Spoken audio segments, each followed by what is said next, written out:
ഞാൻ ജയരാജിലേക്ക് ഒന്ന് പോയി. ജയരാജ് നോക്കൂ, ഇതിപ്പോൾ എം വി ജയരാജൻ പറഞ്ഞ സ്റ്റേറ്റ്മെന്റിന് മറുപടിയായി പോരാളി ഷാജി വിഭാഗം ഇട്ടിരിക്കുന്നത് നോക്കൂ.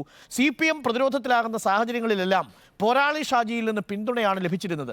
എന്നാൽ ഇപ്പോൾ ഇത്തരം ഗ്രൂപ്പുകൾ പാർട്ടിക്കെതിരെ പരസ്യമായി രംഗത്ത് വന്നിരിക്കുകയാണ്. പാർട്ടി കേന്ദ്രങ്ങളിലടക്കം ഇത്രയും വലിയ തോൽവിയിലേക്ക് ഇടതുപക്ഷം പോകാനുള്ള കാരണം പോരാളി ഷാജിയോ ഗ്രൂപ്പോ അല്ലെന്നും പോസ്റ്റിലുണ്ട്. അധികാരത്തിന്റെ സുഖസൗകര്യങ്ങളിൽ നിന്ന് ജനത്തെ മറന്ന് ഇവരെ പിഴിഞ്ഞു ഭരിച്ചാണ് തോൽവിക്ക് കാരണമായതെന്ന് പറയുന്നു. ജനാധിപത്യത്തിൽ ജനങ്ങളാണ് വലുതെന്ന് നേതാക്കൾ ഇനിയെങ്കിലും തിരിച്ചറിയണം. ദന്തഗോപുരങ്ങളിൽ നിന്ന് താഴെ ഇറങ്ങി ജനങ്ങൾക്കൊപ്പം നിൽക്കണം. അതിനു പറ്റില്ലെങ്കിൽ ചോര കൊണ്ട് ചുവപ്പിച്ച ഈ ചെങ്കൊടി താഴെ വെച്ച് വല്ല പണിയുമെടുത്ത് ജീവിക്കുക എന്നാണ് പോരാളി ഷാജി പറയുന്നത്. എം വി ജയരാജന് കൊടുക്കുന്ന മറുപടിയാ കണ്ണൂരിലെ പാർട്ടി സെക്രട്ടറിക്ക്. ബംഗാളിലെ ഭരണ തുടർച്ചയെ ആസ്വദിച്ച് മണിമാളികകളിൽ സുഖവസിച്ച ഒരു കൂട്ടം നേതാക്കളുടെ ആ പഴയ കഥയൊക്കെ ഇന്റർനെറ്റിൽ നിന്നും ലഭ്യമാണ്. ഇംഗ്ലീഷ് അറിയാവുന്ന സഖാക്കൾ പഴയ സഖാക്കൾക്ക് ഒന്ന് മൊഴിമാറ്റം നടത്തി നൽകണം. പഴയ കൺസൾട്ടൻസി കഥകളൊക്കെ അറിയുന്നത് നല്ലത്. തോൽവിയുടെ കാരണങ്ങളിൽ ചിലത് ഇവയാണ്, അതിൻ്റെ കാരണക്കാരും നിങ്ങളാണ്. പറയുന്നത് പോരാളി ഷാജിയാണ്. നോക്കൂ ജയരാജ്, ഇത് നമ്മൾ ഉദ്ദേശിക്കുന്നതിലും അപ്പുറത്ത് മാനങ്ങളുള്ള ഒരു ഏറ്റുമുട്ടലായി മാറുന്നുണ്ട്. ഒരു ഭാഗത്ത് പാർട്ടിയും മറുഭാഗത്ത് ആ പാർട്ടിയെ നിശബ്ദമായി ഇതുവരെ പിന്തുണച്ച് എതിർകക്ഷികളെ മുഴുവൻ മാന്യമായും മാന്യമല്ലാതെയും പലതരത്തിലും ചിത്രീകരിക്കാൻ ശ്രമിച്ച സാമൂഹിക മാധ്യമങ്ങളും. എന്താണ് യഥാർത്ഥത്തിൽ സംഭവിക്കുന്നത് ജയരാജ്? ഇതിനകത്ത് പാർട്ടിക്ക് ഒരു ഘടനയുണ്ട്. പാർട്ടിക്കകത്ത് തിരുത്തൽ വരുത്തണമെന്നുണ്ടെങ്കിൽ പാർട്ടിക്കകത്ത് അതിൻ്റെതായ ഘടനയുണ്ട്, അതിനകത്തുള്ള സിസ്റ്റം ഉണ്ട്. ആ സിസ്റ്റത്തിനകത്ത് വിമർശനമുണ്ട്, സ്വയം വിമർശനമുണ്ട്. ഈ ഇലക്ഷനുമായിട്ട് ബന്ധപ്പെട്ടിട്ട് ഇതെല്ലാം തിരുത്തലുകളെല്ലാം പാർട്ടി വരുത്തും. അത് പൊതുജനങ്ങളുടെ മധ്യത്തിലിട്ട് അലക്കാനുള്ള കാര്യങ്ങളൊന്നും അല്ല. ഈ ഷാജി എന്ന് പറയുന്ന ഒരു ഗ്രൂപ്പ് ഇത് യാതൊരു റെസ്പോൺസിബിലിറ്റി ഇല്ലാത്ത, സ്വന്തമായിട്ട് സ്വയംഭൂ എന്ന് വേണമെങ്കിൽ തന്നെ പറയാം, കുറെ നാളായിട്ട് CPM-ന് അനുകൂലമായിട്ട് പറയുന്നു. ഇപ്പൊ അവർ പർച്ചേസ് ചെയ്യപ്പെട്ടിട്ടുണ്ടാവും. കാരണം ഇത്തരത്തിലുള്ള പരസ്യ വിമർശനത്തിലേക്ക് വരുമ്പോഴത്തേക്കും അത്തരം കാര്യങ്ങൾ സംശയിക്കുന്നതിനകത്ത് നമുക്ക് ദോഷം പറയാൻ പറ്റില്ല. ആര് സംശയിച്ചാലും അതിനകത്ത് വാസ്തവം ഉണ്ടെന്ന് തന്നെ പറയാൻ പറ്റില്ല.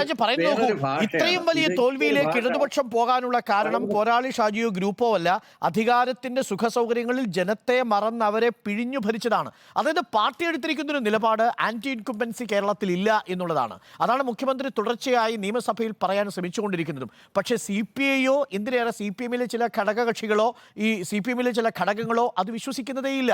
അവർ തന്നെ പറയുന്നു, കടകംപള്ളി സുരേന്ദ്രൻ തന്നെ ഇന്നലെ പറഞ്ഞു പെൻഷൻ കിട്ടാത്തത് പ്രശ്നമാണ് എന്ന് പറഞ്ഞു. അതായത് പാർട്ടി പറയാൻ മടിക്കുന്നത്, പാർട്ടിക്കൊപ്പം നിന്നിരുന്ന നേതാക്കൾക്ക് പറയാൻ മടിയുള്ളത് ഈ പറയുന്ന സാമൂഹ്യ മാധ്യമങ്ങൾ വിളിച്ചു പറയുകയാണ്. അങ്ങനെ കാണാൻ കഴിയുമോ ഇതിനെ ഡോക്ടർ ജയരാജ്? പാർട്ടി നേതാക്കൾക്ക് എന്തുകൊണ്ട് അതാത് കമ്മിറ്റിയിൽ പറയുന്നതിന് ആർക്കും ഒരു വിഷയമില്ല.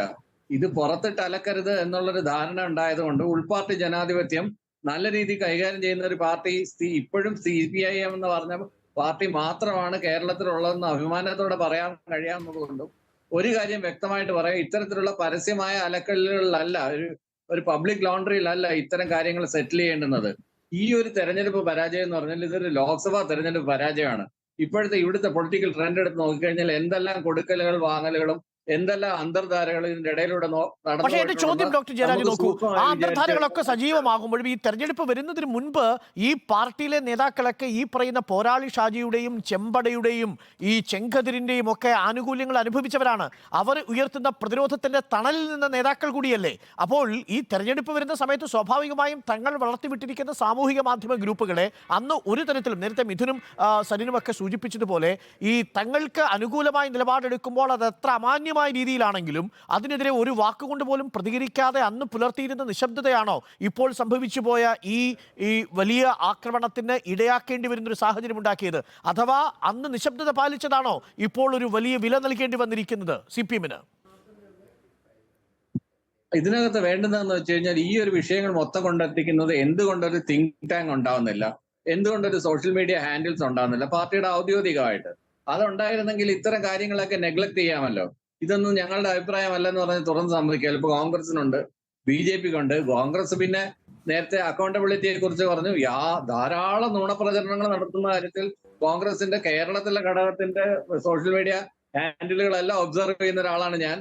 അതൊക്കെ നട്ടാൽ കുരുക്കാത്ത നുണയാണ്. നമുക്ക് വേണമെങ്കിൽ ഇവിടുന്നുകൊണ്ട് പറയാം. പക്ഷെ ഇത് കണ്ടിട്ടുള്ള ആളുകൾക്കറിയാം എന്തെല്ലാം കള്ളത്തരങ്ങൾ, എന്തെല്ലാം fake news, deep fake videos വരെ ഞാൻ കണ്ടിട്ടുണ്ട്. നോക്കൂ, Deepfake videos വളരെ വരെ പ്രധാനപ്പെട്ട കണ്ടിട്ടുണ്ട് കാര്യമാണ് ഡോക്ടർ അതിനകത്ത്. ഒരു നിമിഷം സരിൻ മറുപടി വേണം അതിന്. ആ മറുപടിയോടൊപ്പം തന്നെ നിങ്ങളുടെ എക്സ് ഹാൻഡിലിനെ കുറിച്ച് വന്നിരിക്കുന്ന ഒരു പ്രധാനപ്പെട്ട വിമർശനം എന്ന് പറയുന്നത്, നിങ്ങൾ എക്സ് ഹാൻഡിൽ യൂസ് ചെയ്തത് എങ്ങനെയാണ്?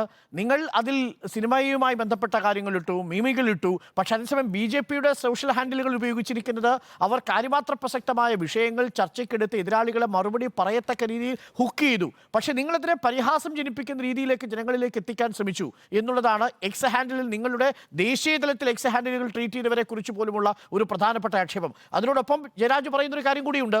ഇതിൽ ഈ സാമൂഹിക മാധ്യമങ്ങളെ ഒരു കൊട്ടേഷൻ സംഘങ്ങളാക്കി വളർത്തുന്നതിൽ കോൺഗ്രസിനുമുണ്ട് ഉത്തരവാദിത്വം.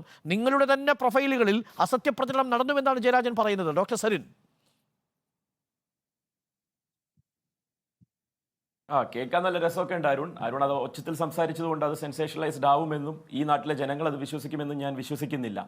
ആദ്യത്തെ കാര്യം, നേരത്തെ അരുൺ പറയുന്നുണ്ടായിരുന്നു, വായനയുടെ ആഴത്തിലുള്ള വായനയും അതുപോലെ തന്നെ മുഖ്യധാരാ മാധ്യമങ്ങൾ കാര്യങ്ങളെ ഗൗരവത്തോടുകൂടി സീരിയസോടുകൂടി കൈകാര്യം ചെയ്യുന്നതിനെയൊക്കെ മറികടക്കുന്ന വിധം സോഷ്യൽ മീഡിയ ഉപയോഗം കൊണ്ട് ആളുകൾ സ്വാധീനിക്കപ്പെടുന്നു എന്നാണ് MV ജയരാജന്റെ ധ്വനിയെന്ന് ഞാൻ അതിനെ ഖണ്ഡിക്കാൻ ആഗ്രഹിക്കുകയാണ്. അരുൺ എന്തിനാണ് പറഞ്ഞു വെക്കുന്നത് നിങ്ങൾ മുഖ്യധാരാ മാധ്യമങ്ങളാണ് ദേശീയ തലത്തിലും കേരളത്തിലും സത്യപ്രചരണം നടത്തിക്കൊണ്ടിരിക്കുന്നതെന്നും നിങ്ങൾ പറയുന്നത് മാത്രമാണ് വാർത്ത എന്നും, അങ്ങനെ ദേശീയ തലത്തിൽ കഴിഞ്ഞ 10 കൊല്ലമായി സൃഷ്ടിക്കപ്പെട്ട വാർത്തകൾ, മുഖ്യധാരാ മാധ്യമങ്ങളുടെ വാർത്തകളുടെ മുനയൊടിക്കപ്പെട്ട തെരഞ്ഞെടുപ്പ് ഫലം കൂടിയാണ് കഴിഞ്ഞ 2.5 മാസക്കാലമായി നടന്ന തെരഞ്ഞെടുപ്പും അതിൻ്റെ റിസൾട്ടും.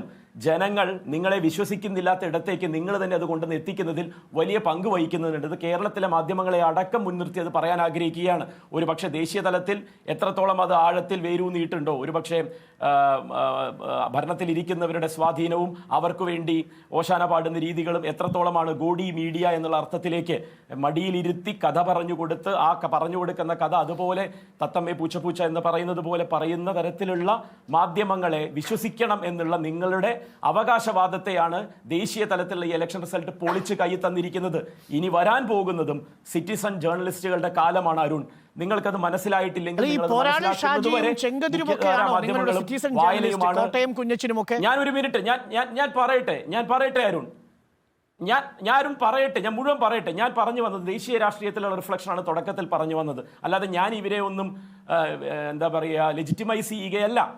പറഞ്ഞു വരുന്നത് ആളുകളിലേക്ക് സത്യം എത്തണം എന്നുള്ളതാണ് മാധ്യമപ്രവർത്തനത്തിൻ്റെ ധർമ്മം എന്നാണ് ഞാൻ വിശ്വസിക്കുന്നത്. അത് മുഖ്യധാരാ മാധ്യമങ്ങൾ എന്നുള്ള രീതിയിൽ നിങ്ങളുടെ ന്യൂസ് ചാനലുകളാവട്ടെ, നിങ്ങളുടെ തന്നെ സാമൂഹിക മാധ്യമ ഹാൻഡിലുകളാകട്ടെ, ഏതെങ്കിലും സാധാരണ പ്രദേശങ്ങളിൽ പ്രാദേശികമായി കൈകാര്യം ചെയ്യുന്ന ചാനലുകളാവട്ടെ, ഇനി ഒറ്റയ്ക്ക് ഈ ഉദ്യമത്തിന് ഇറങ്ങി പുറപ്പെടുന്ന ആളുകളാവട്ടെ, ഒരുപക്ഷെ ധ്രുവ് റാഠിയെയും രാവിഷ് കുമാറിനെ പോലെയുമുള്ള ആളുകളും പല കൺസോർഷ്യങ്ങളും അതായത് ഈ രാജ്യത്ത് വാർത്തകൾ വിലക്കെടുക്കപ്പെടുന്നു എന്ന ബോധ്യമുള്ള ഉത്തമ ജേർണലിസ്റ്റുകൾ തുടങ്ങിയ ക്രൗഡ് സോഴ്സിങ്ങിലൂടെ ഫണ്ട് സമാഹരിച്ച് നടത്തുന്ന സംവിധാനങ്ങളും ഒക്കെ കൂടി ചേർന്ന് തന്നെയാണ് BJP വീർപ്പിച്ചെടുത്ത ബലൂൺ കുത്തിപ്പൊട്ടിച്ചത്. അത് അരുൺ അടക്കം സമ്മതിച്ച് തരണം എന്നുള്ളതും കൂടി ഞാൻ വിനയത്തോടു കൂടി ഇവിടെ ആവശ്യപ്പെടുകയാണ്. നേരെ മറിച്ച് MV ജയരാജൻ പറഞ്ഞ വിഷയവുമായി ബന്ധപ്പെടുത്തി വരുന്ന സമയത്ത് ഒരു ലെജിറ്റിമസിയും ഇല്ലാത്ത ഒരു തരത്തിലും ആരെ എന്ത് എന്നുള്ളത് പുറമേക്ക് തിരിച്ചു